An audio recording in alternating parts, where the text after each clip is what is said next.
But the guaranteed loans, man, I can't think of a better public-private partnership, right? Allows us to back those loans that you guys are making, maybe give that producer a little bit more favorable terms, make it a little bit more affordable to get them, whether it's going or keep them in business or help them through whatever situation they've got going on. It's just a really nice compliment.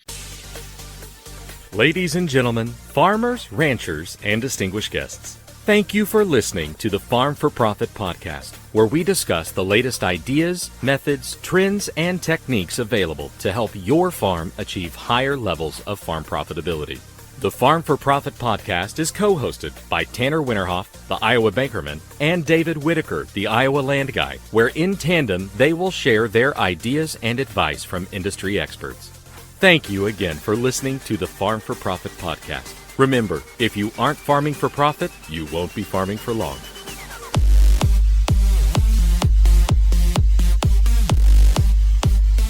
And now, here's Tanner and David. All right. Welcome back to another Farm4Profit episode.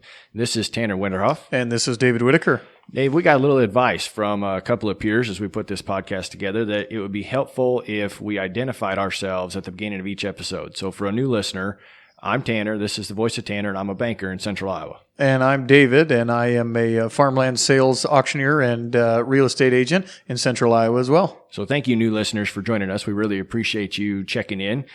We've got a little bit of an interesting time this year. We started out with the coronavirus. We had some weather events. We've got inland hurricanes. We've got regular hurricanes. We've got droughts. Everything's all storming together. But we're going to focus on something a little bit more exciting today. We're going to jump right into what's working in ag. Don't you think, Dave? I think so. We'll just call it hashtag 2020. That's all we got. That's what we'll call it. We have a guest today. Who is our guest, Tanner? Yeah, we've got Dan Freeberg. Dan is the president of Premier Crop Systems, and he is here to share with us a little bit about what's working for ag in his company. A really neat background. He grew up on a farm in Iowa, graduated from Iowa State University. His career includes wholesale fertilizer sales, retail management. He's also served as the CEO of the Iowa Fertilizer and Chemical Association, later the Agribusiness Association of Iowa, and other business consulting. One of his favorite beverages, if not the favorite beverage of Dan, can you believe this, is Diet Pepsi.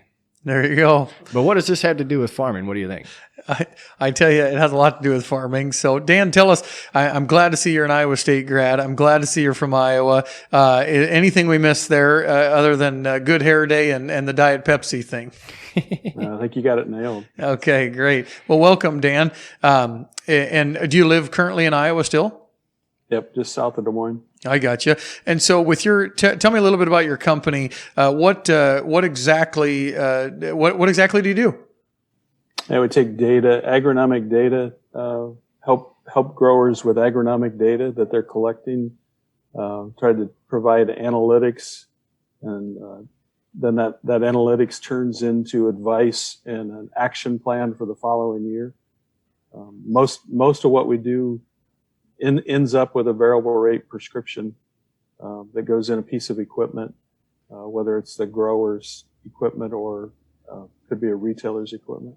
So you're basically working with the data, and data is the currency of the internet, is what I always tell Tanner. And you are taking that data, and then you are helping the farmer probably spend less money by doing variable rate throughout the field, or making tough decisions to plant or not plant or a certain thing, is what I'm gathering. Is that correct? Yeah, I don't think we ever save growers money. So probably, I think that's one of the mistakes that a lot of people made in precision ag in the early years. So we're 20 some years into this, and a lot of the early messaging was around saving growers money, and I think that's an unfulfilled promise. In the case of variable rate lime, it is something that we do. I mean, that saves the grower money on liming costs, but most of the time, I think what we do is we rather than positioning it as saving the grower money, it's about investing within parts of fields to get a higher return. So instead of treating the whole field as though it's the same, it's about identifying areas that are capable of producing more and more efficiently, and then other areas it could be that's where you save them money because it just doesn't make sense to continue to invest. I grabbed it right off the website. that Premier Crop was established in 1999. And what it says right there is they enable the growers to think deeper about their data. So what I grabbed from that is using that variable rate technology, the way to make that pay is not necessarily saving money, but maybe reallocating those input dollars to site-specific areas to where you could probably get a better return on your investment than where they might have just been blanketly broadcasted. Yep, I think that's exactly right. I think maybe the other thing that we do differently is we have the ability to combine agronomics and economics. So it's right now it's really difficult to make money in a lot of areas, and so if we're able to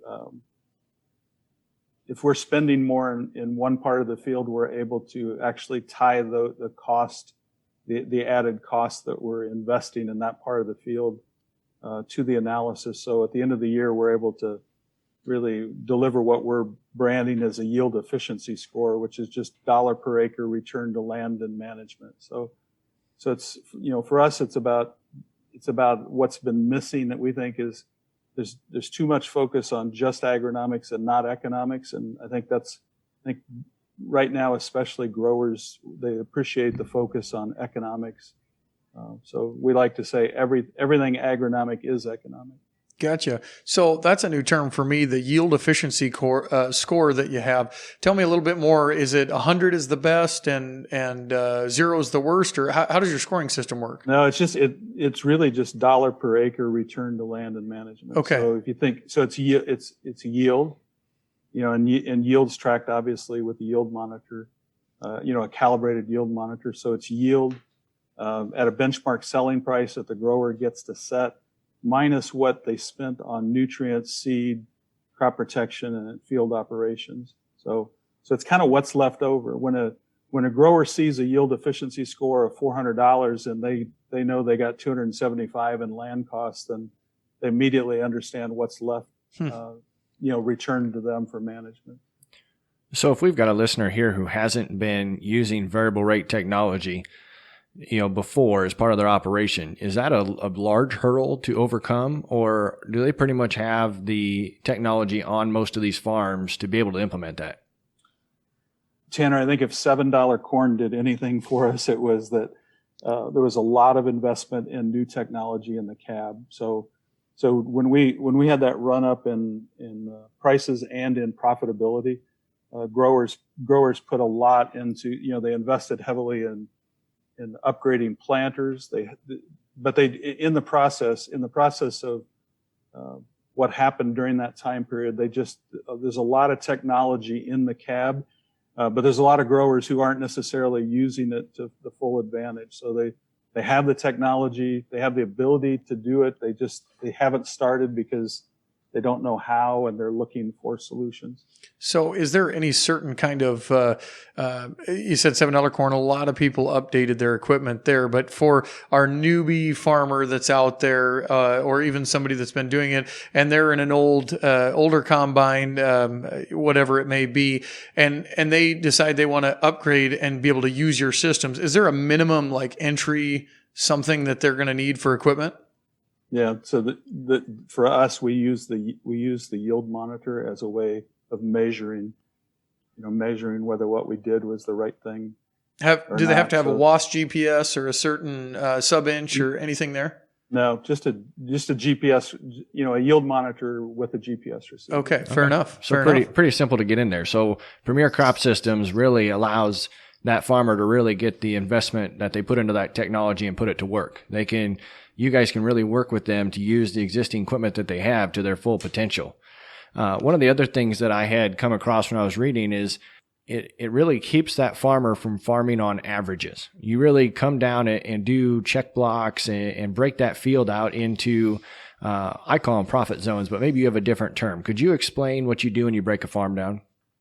Yeah, a lot of times that is what we do. Is we try to identify, whether it's management zones where we're bringing new version of that, which is performance zones, but it's really trying to identify like agronomic environments or unique agronomic environments within fields, and so it's very much that not not treating it all like it's the same. So within every field, there's growers will tell you there's a sweet spot.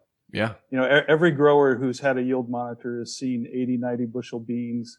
They've seen greater than 100 bushel beans, and they just wish they could figure out what it was about that spot that made it so great. And that's kind of what we try to help them do, is identify those really high yielding sweet spots. And a lot of times those are the ones that will respond the most to additional input investment.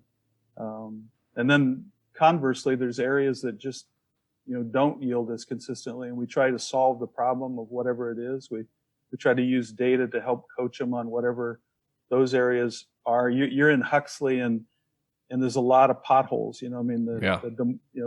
There's that north central Iowa area. There's low areas, and in wet years they drown out, and dry years are the highest yielding. They tend to be organic matter rich and nutrient rich because of all the years that they didn't produce a crop. So they'll do great. They'll do great in a dry year. But we a lot of times we don't invest near as much in inputs in those areas. Yeah, take advantage of the resources that we have there. Well, Dan, I really thank you for joining us. I'm going to summarize real quick, and then let me know if we missed anything or if you want to share anything else. But we've got Dan Freeberg with Premier Crop Systems on the phone today, helping us out with our What's Working in Ag segment. The company started in 1999, enables growers to think deeper and utilize their data to make better agronomic decisions from that detailed data itself. They put the technology investments that you've already got on your farm to work for you. They want to make sure that you don't think about farming on the average, get down to a profit zone by profit zone analyst and management style. And then make sure that if you have a farm that is set up to where variable rate can pay, that it is not necessarily, Dave, the concept of saving you money. It's more allocating those resources into a better part of the field that might make you more on the profit side. How did I do, Dan? You did perfect. Well, if there's anything else you want to share, let us know. Otherwise, make sure our listeners know how to get a hold of you and Premier Crop Systems if they want to learn more. The website, probably just premiercrop.com, would be a great place to get started. Okay, fantastic. Well, there you go, listener. That was our What's Working in Ag segment for today. We're excited to move on to our main topic. That was another great What's Working in Ag segment, David. Now I'm excited to kind of put an educational episode together for our listeners. We focus every time we put these episodes together on ways for your farms to achieve higher levels of profitability.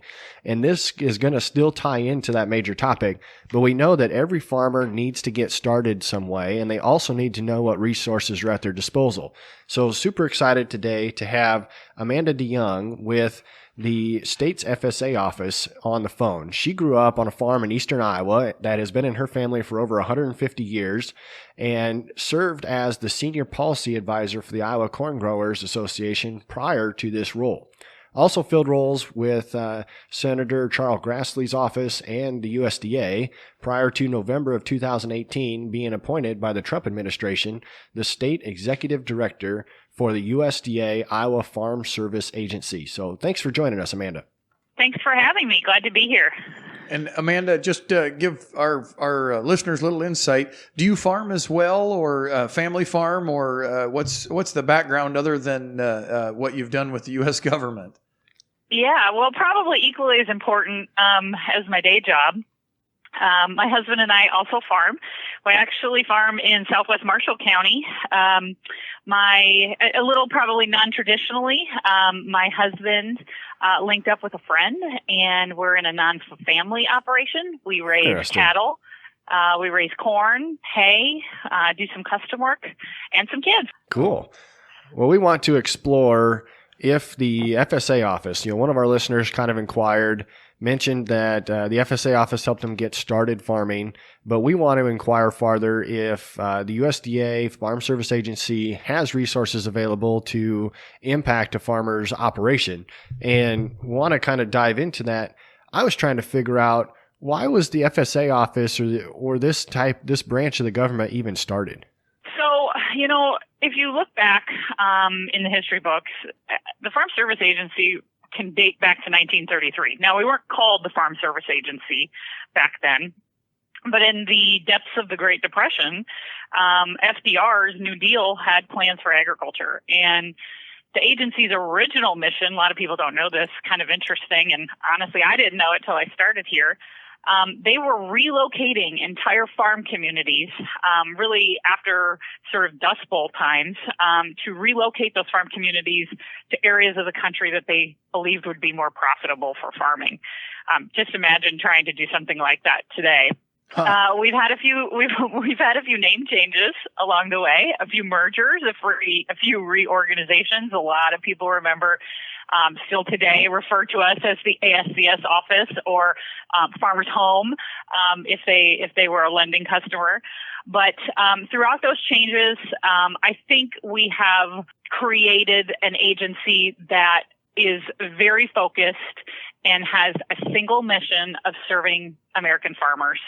We do that through a variety of programs, a variety of ways, but really we are able, in a voluntary sense, right? I mean, everything we do is voluntary. Right. Help provide a financial safety net for producers who need them, and you hope sometimes that you don't need the FSA, right? Yep. Certainly some of our services are not the things that a producer is hoping to have to rely on, but if they do, we are there.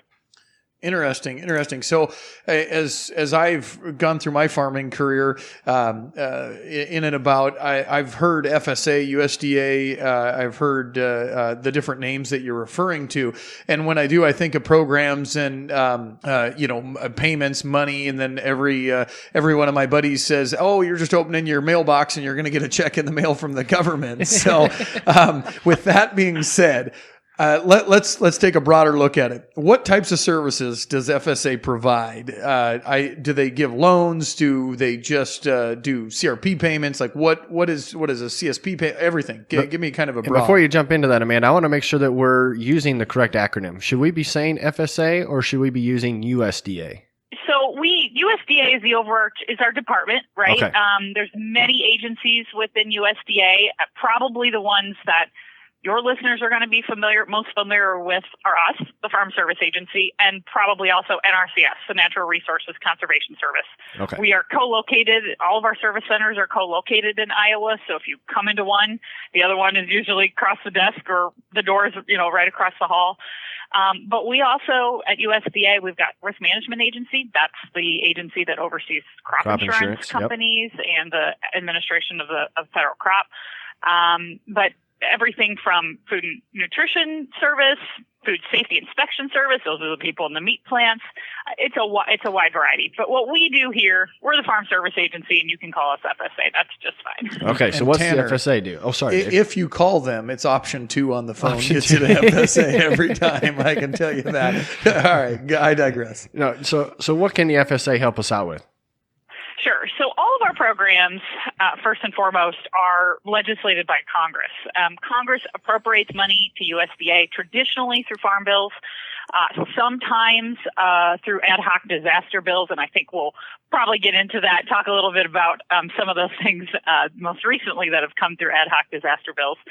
But Congress kind of sets the rules, right? They set the playbook and they appropriate the money.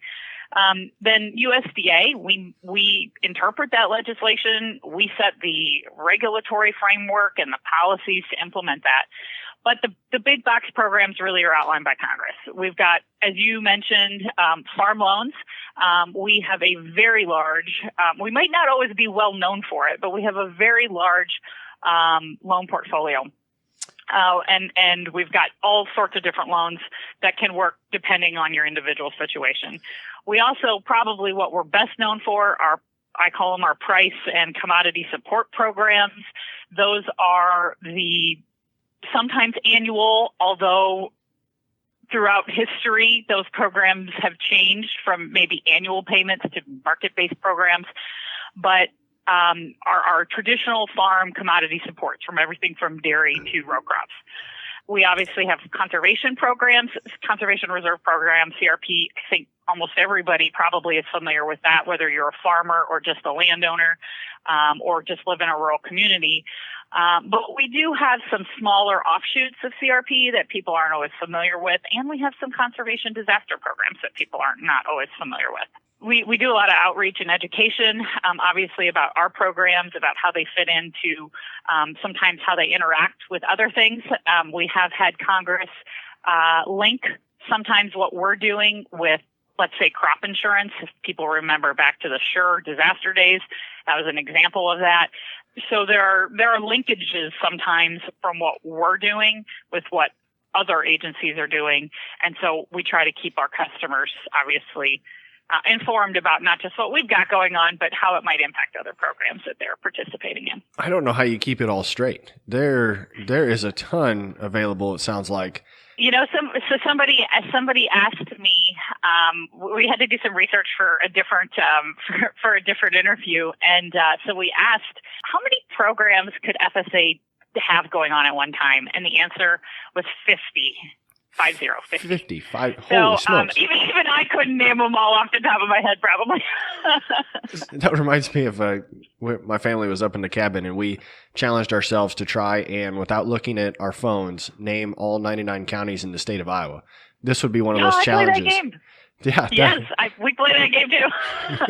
not to hit all nerd, 50 programs right, for the FSA. Hit nerd status and know all 50 programs of the FSA office. So with that, I've only heard of, let's say 5-6 of those back to when it was DCP money. Now it's PLC and Ark County, CRP and some grassland stuff that you might have, MFP payment. So I've heard of a couple of the acronyms that are out there.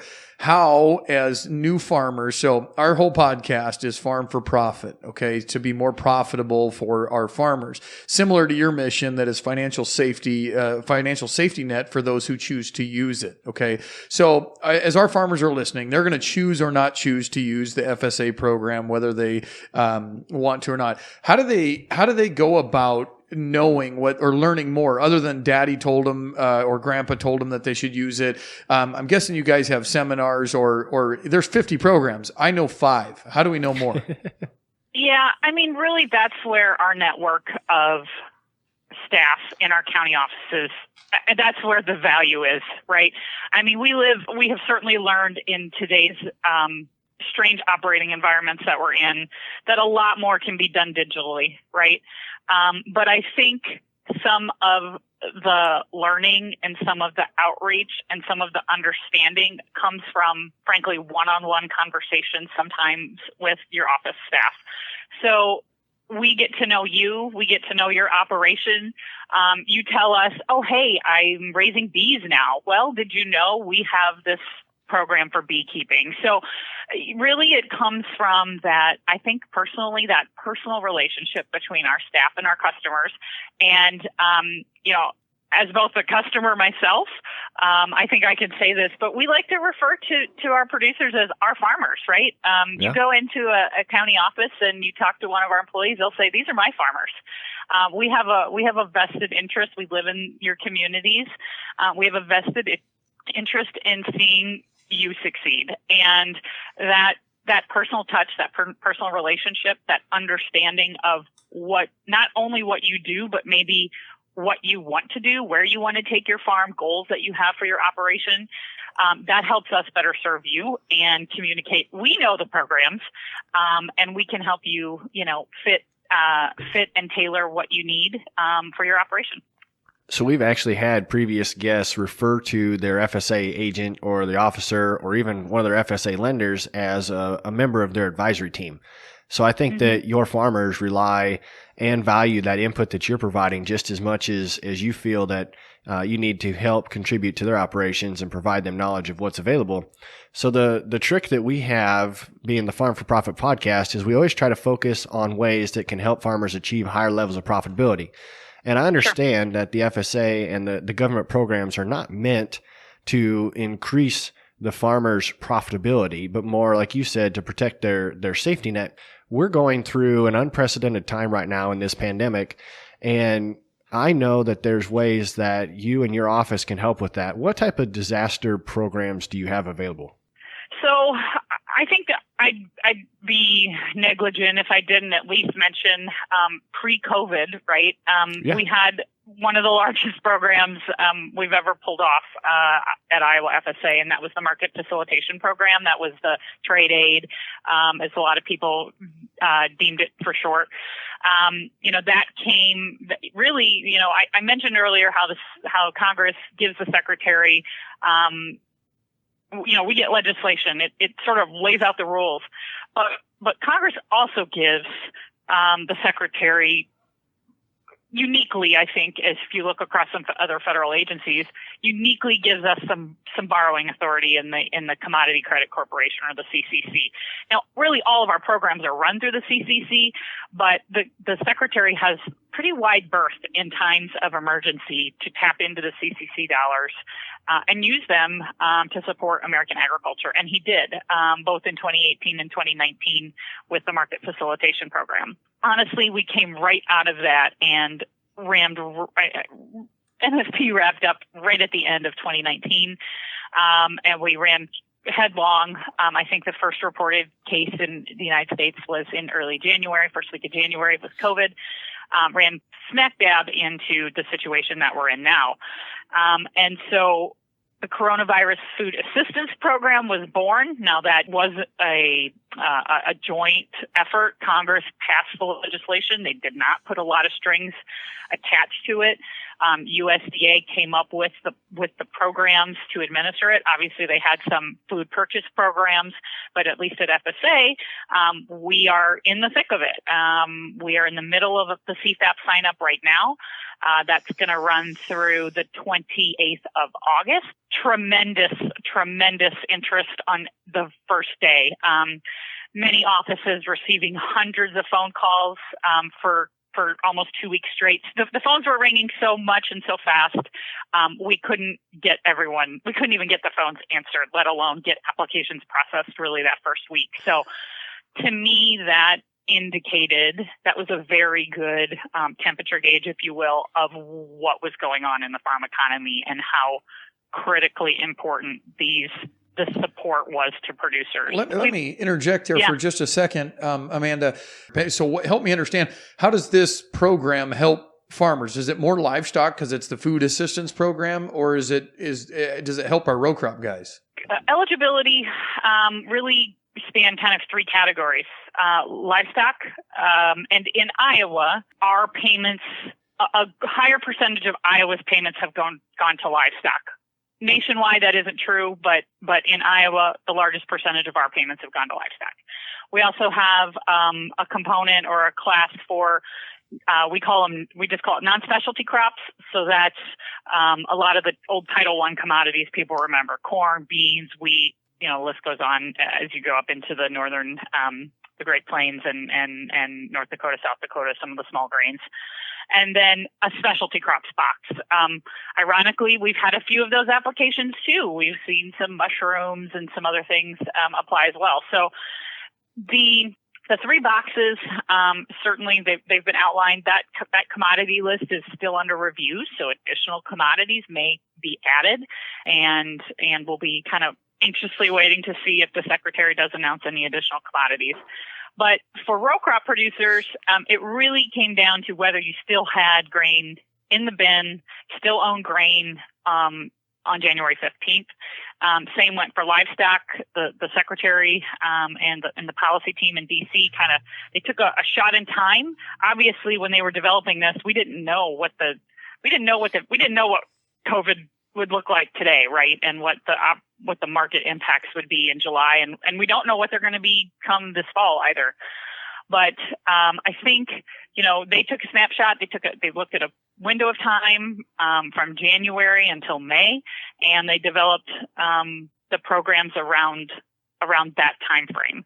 But there is a component for grain farmers if they didn't have their corn sold. But for livestock producers, I would say they're not traditionally our customers, partially by their design, right? I mean, there's kind of a sentiment, or there had been a historic sentiment maybe, that we don't need USDA support. We're not tied to the government. But I think that that tune has changed a little bit, certainly, in some of the discussions I've had with the livestock groups. And for the first time, we had hogs covered in MFP. They were eligible for payments under MFP. This is the first time outside of disaster programs that we've had a widespread application process for cattlemen. So we're getting to know a lot of new folks. We have a lot of new customers coming in. We call them customers. We have a lot of new customers coming in with cattle applications under CFAP that we have not had in the office before. That's fantastic. And I remember the disaster programs being there pre-COVID. They'll be there afterwards. It was kind of fun that you mentioned that those can help assist with those raising bees. You can livestock, flooding. That type of information, as all found on your website, is a great way to help enforce that safety net. But one of the things, I as an ag lender deal with the FSA most often is on your loan products and your loan guarantees and helping farmers get through them, whether it's in a beginning farmer stance or it's in a time of stress to help provide that safety net. I'm going to kind of hit a couple of these, and then I want to focus on something that might impact our farmers currently in the economic stance. But FSA office has the ability to do direct operating. That's used to purchase livestock and feed, farm equipment, fuel, farm chemicals, so on and so forth, the operating expenses that take and get that commodity to market. There's microloans that can help with niche type requests. We've got direct farm ownership, and that is used to purchase or grow your farm or ranch. The guaranteed loans, which is the one that I want to circle back to, enables private lenders such as myself to extend credit to family farms and farm owners. We have targeted loans for those that are in minorities, and then obviously emergency loans that could come into a point of time here. But let's reflect a little bit more on your opinion, Amanda, as to how potentially in this economic stance those guaranteed loans could help a farmer continue farming or help one get started. Yeah, it's a great public-private partnership, in my opinion, the guaranteed loan programs. One, because it allows the USDA and the taxpayer dollars to go further, right? Our direct loans cost us more money to make, and they serve a very important subset, particularly beginning farmers who may not be quite as credit worthy as some of your borrowers might be. But the guaranteed loans, man, I can't think of a better public-private partnership, right? Allows us to back those loans that you guys are making, maybe give that producer a little bit more favorable terms, make it a little bit more affordable to get them, whether it's going or keep them in business or help them through whatever situation they've got going on. It's just a really nice compliment, and we are so fortunate.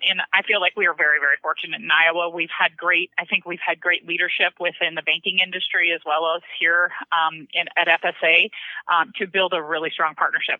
It's not always the case in all the states. I talked to all 50 of my counterparts, obviously, and there are different guaranteed lending relationships out there. But I think in Iowa we have over 300 guaranteed lenders.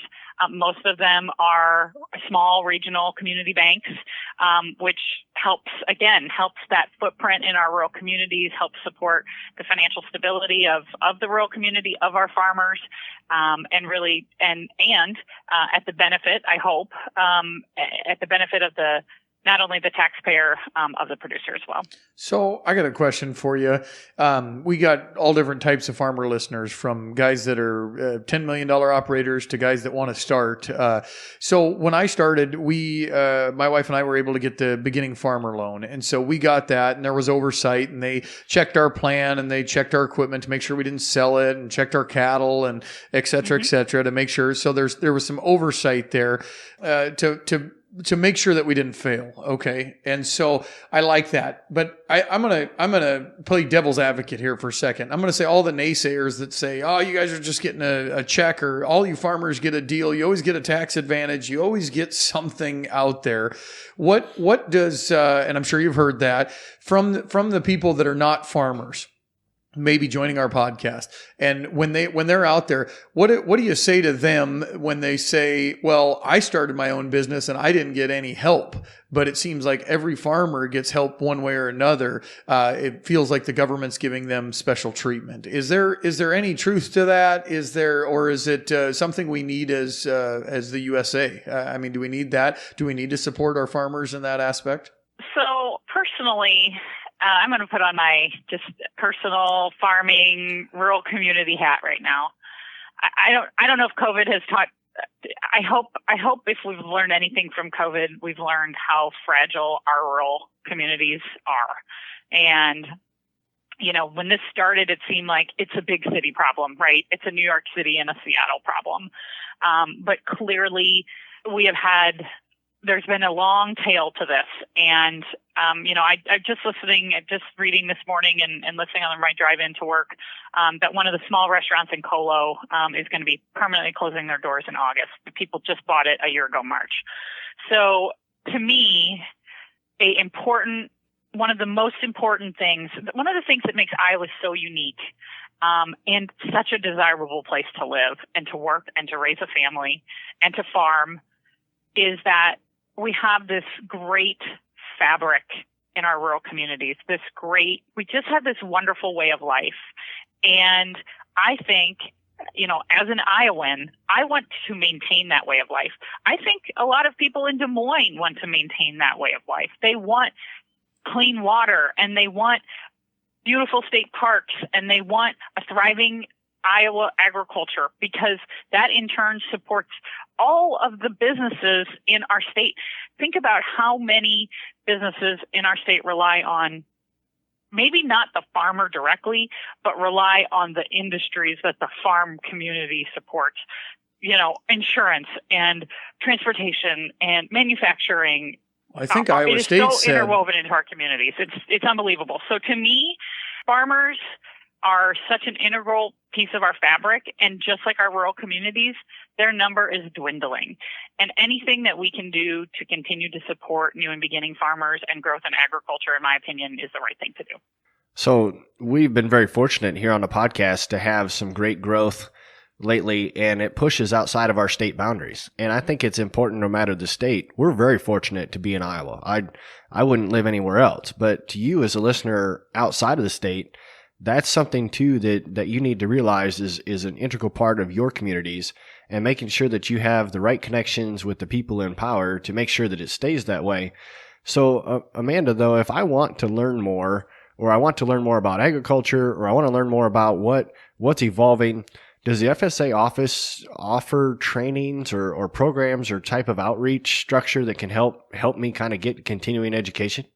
All the time. It's kind of in our middle. It's kind of, our middle name is service, but we look at that as an extension of outreach too. We partner certainly with Extension all the time. We're obviously doing outreach in a new way right now. Most of what we're doing is through webinars, through mailings, and that sort of thing. The old way is kind of on pause. I hope that's not permanent. But certainly, we're at trade shows, we're at community and industry meetings. Even if we're not presenting, I always encourage my staff, go to that Rotary meeting, go to the cattlemen's meeting. Just even if you're just in the background, be there as a resource so people can ask questions. A lot of our counties do, I sort of call them small group meetings. So I'll give you a perfect example. We didn't talk about this as a disaster program, but when we have flooding, and we had flooding just last year, which is hard to believe because now we're talking about drought. But when we had flooding in western Iowa last year, about 5 counties along the Missouri River, we did emergency conservation program work. That's where we can come in and fix, help pay cost share to fix, blown out terraces or major washouts or rebuild fences and that kind of thing. And some of our counties down there, instead of trying to, and we did some of this too, go to a big meeting with 70 farmers, our county directors down there would bring in maybe 10 farmers at a time or 12 farmers at a time into the office, because that's about all we can accommodate in our little conference rooms, and sit them around and say, okay, here are the rules. We think most of you have fencing that you're going to need done. Here's the application. We're going to walk you all together kind of through how you fill out the application. So you can take it home and work on it if you want, but you can also stay here and do it. So we do all sorts of different creative things to try to not only educate our producers about the programs, but also educate them about how to fill out the forms, because We are the government. Sometimes the forms aren't the easiest. And if we can help you walk you through it, we are happy to do that. So that's probably my least favorite part of working on government guaranteed loans or beginning farmer packages is the amount of paperwork. So I would second that. Any help and assistance you guys can provide is well received. So, Amanda, as we move along here, what's something that you'd like to share with our listeners that maybe they don't know about the FSA office, other than the fact that you have 50 programs? Because I just learned that today. So, what's something else that we don't know? What is something special? Yeah, so most Iowans, they might know this, but we have 97 offices. We're probably one of the most dense states for offices, and that's just due to the number of farmers that we have compared to other states. But most producers, we have some great, GPS and GIS technology. Most producers don't have to go more than about 25 to 35 minutes to get to an FSA office. We also have text. Text messages that they can get from their local CO. And I know some people don't like to give out their cell phone numbers, or they feel like they're going to be bombarded with text messages. We don't. I want to just assure listeners that we don't do that. What we use it for, and a lot of producers like it, is we send out text to remind you of deadlines. So some farmers, and this is not derogatory anyway, but some farmers like to wait until the last day. But unfortunately, lots of people like to wait until the last day, and so that's not always a great strategy. So we try to send out some text reminders a couple weeks in advance, like, hey, the CFAB deadline's coming up if you haven't been in. So they can sign up for text alerts by just texting your our state IA and your county. So if you're a DARE, IA a DARE, to FSA Now and get signed up. It's a great way to keep up. And then maybe the last thing I'd say is we are doing more and more things virtually. That's certainly COVID has pushed us to do that. We are modernizing our technology at FSA, which, man, long overdue. And so certainly in loans and with some of our other programs, we now have the ability to do a lot more with electronic signature. Especially for farm managers, I think this is going to be a great tool for them. Instead of coming down and maybe to the office and having to wait for a little while and then sitting there and signing for 40 minutes on a variety of different farms that they manage, we can email that stuff to them. They can do it at their convenience from their office. So, we are modernizing the way we do things. There's tons of information on farmers.gov. It's our brand new website. Way more friendly, way more interactive than maybe our old website was. So I encourage people to go down, take a look. We've got payment calculators on there, which are a great tool. CFAP, that was a great example. We never had a payment calculator for some of our programs.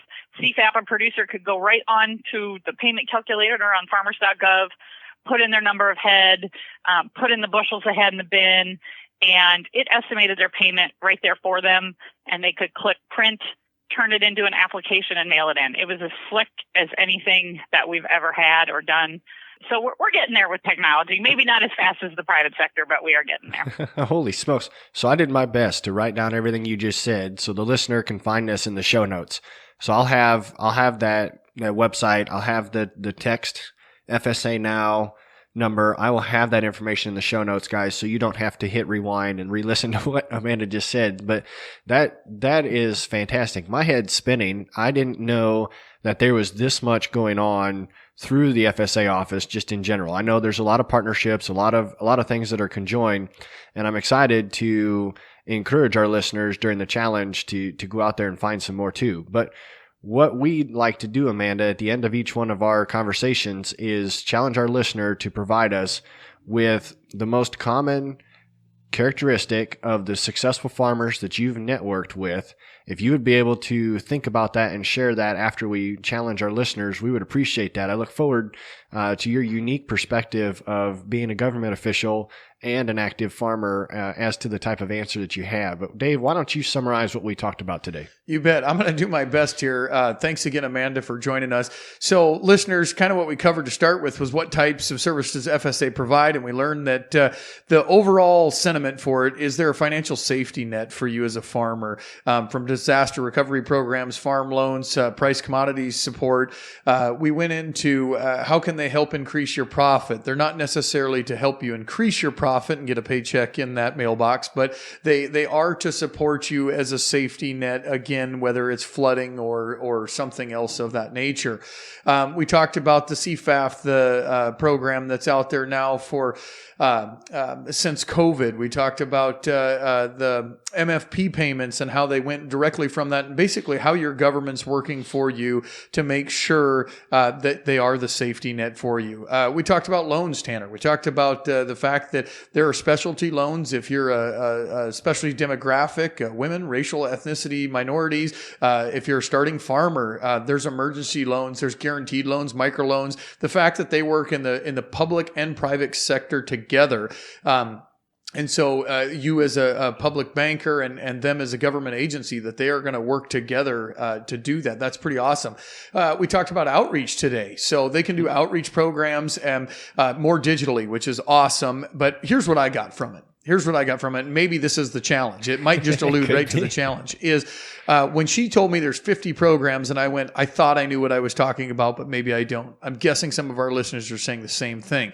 I asked, how am I supposed to know about these 50 programs? Am I supposed to go Google search it? Like, where do I find this? And the comment she said that I'm going to reiterate here is the best is sometimes you just got to go tell your trusted advisor right at the FSA office what your operation is. They know the programs and they're going to say, oh, you do bees? Hey, we have a program for you. This could help. So we don't expect you as the farmer to know all 50 programs. That's their job. Your job is to make sure that you effectively communicate to them what you're doing, and they're going to find a way to help you. I think I'm going to mold my challenge a little bit to include that, Dave. I think, going back to those interviews that we have had with these prior guests, stating that they either got referrals from, connections to, or things that benefited their operation just from that conversation with the FSA office and the person that's in their CO. I think that's what I'm going to do. I'm going to challenge you next time that you stop by the FSA office, whether you're, we're probably going to be past certifying acres when this comes through. Maybe you're going to certify yield, whichever your next stop in there is. And hopefully the next time you stop in, you can actually go in the office, and we're past this pandemic, to talk to them, have a conversation, learn more about each other. They don't have to just know more about you. Make them feel like a person as well, the officer that you're working with. So I would challenge you to get into that type of a discussion and see if there is a program that you can learn about that might benefit your farm. So that's what I've got. Now, Amanda, we gave you a little bit of time to think here. What is common amongst the most successful farmers that you know? So, I would have to say, overall, people who approach their operation like a business, like the business it is, frankly. Sometimes there is a tendency to, I don't know if it's be resistant to change. I think that's ingrained in our human nature, right? Well, this is the way. I think you even said it earlier in referring to us, right? Oh, I have to go to FSA because that's what Dad always did, or Dad told me to go, right? Be open to the change that may increase your profitability. So looking at the data and the numbers, technology works. Technology is wonderful, and we have rapid technology adoption, but make sure that technology can pay for itself, right? Don't just chase the technology because it's the newest technology. You have to figure out, I think, what is best for where the ROI is and where the data and those numbers line up. I think COVID has certainly taught me that having good plans, and that can be an operational plan. I've known a bunch of farmers now who've had COVID and have been knocked out of their operation for a month or more because they've been hospitalized. What's the backup plan operationally? Who is doing the chores if you are a sole proprietor in that kind of situation? Having a good risk management plan, having a good financial plan, people who rely, people who focus and make decisions based on what the data and the numbers say, historically I have found to be the most successful. Oh, very good. That is. I agree. That's why we put Farm4Profit together, is to help farmers achieve higher levels of profitability by running their farm more like a business. in the business sector, that's exactly what they do. You got to run it. Otherwise, you won't have it. So thank you again, Amanda, for joining us. We really appreciate you taking the time out of your day. And you too, listener, thanking you for spending your precious time and minutes with us. Remember, if you like this message, please publicly let us know. Share it with your family and friends. Leave us a review. And if you got a topic suggestion going forward just like this one, please send us an email, farm4profitllc@gmail.com, and we'll talk to you next time. Remember, if you aren't farming for profit, you won't be farming for long.